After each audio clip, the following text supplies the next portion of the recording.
मुंबईतील एटीसी पथकाने दुर्लभ घटकांसाठी असलेल्या महात्मा ज्योतिबा फुले जन आरोग्य योजना आणि प्रधानमंत्री जन आरोग्य योजना यांचा गैरफायदा घेण्यासाठी बनावट शिधापत्रिका तयार करणाऱ्या टोळीस अटक केली आहे। या कारवाईत 340 शिधापत्रिका आणि त्यांचे साहित्य जप्त करण्यात आले।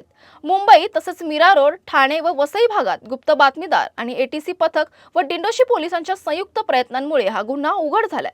7 आरोपींना अटक करण्यात आली असून यामध्ये एक रेशनिंग अधिकारीही सहभागी असल्याचं म्हटलं जाते।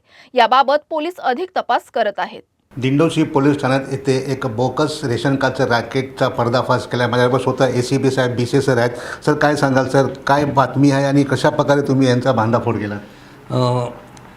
माननीय पोलीस आयुक्त मुंबई शहर यांच्या आदेशाने बेकायदेशीर जे धंदे चाललेले आहेत त्याच्यावरती आमची कारवाई सुरू आहे। त्या अनुषंगाने आमचे joint CP law and order, additional CP north region Meena साहेब, त्याचप्रमाणे डीसीपी झोन 12 चिमटे साहेब यांच्या मार्गदर्शनाखाली दिंडोशी पोलीस स्टेशनच्या एटीसी टीमने एक व्यक्ती जो डुप्लिकेट रेशनिंग कार्डची विक्री करण्यासाठी येणार होता अशी त्यांना खबर मिळाली होती। त्या खबरेचं त्यांनी त्या माणसाला अटक केली।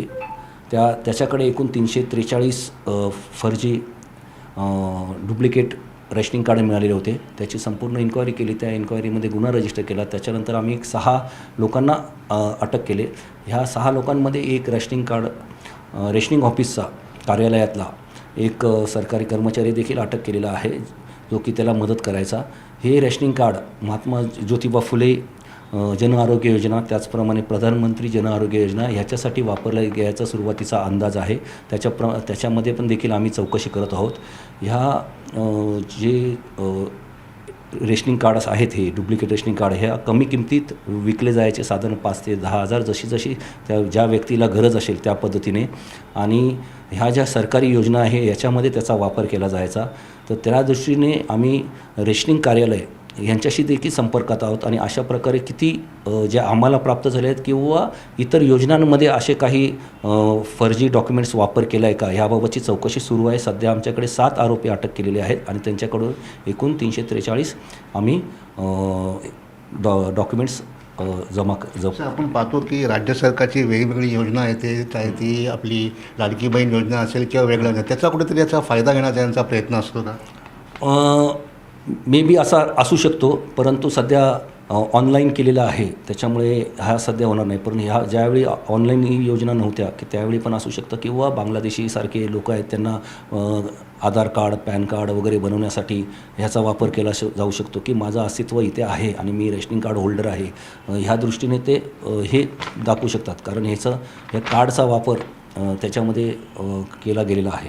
सर, जे नावं आहेत रेशन कार्डमध्ये म्हणजे काय आहेत? म्हणजे बांगलादेशीचे जास्त त्याच्यात दिसून येतात? नाही, हे जे मिळालेले ते आम्हाला डुप्लिकेट कोरे मिळालेले आहेत, जे आरोपीकडून। मग ते नंतर तो विकणार होता आणि इतरांना असं ज्याला पाहिजे त्यावेळी असं आहे।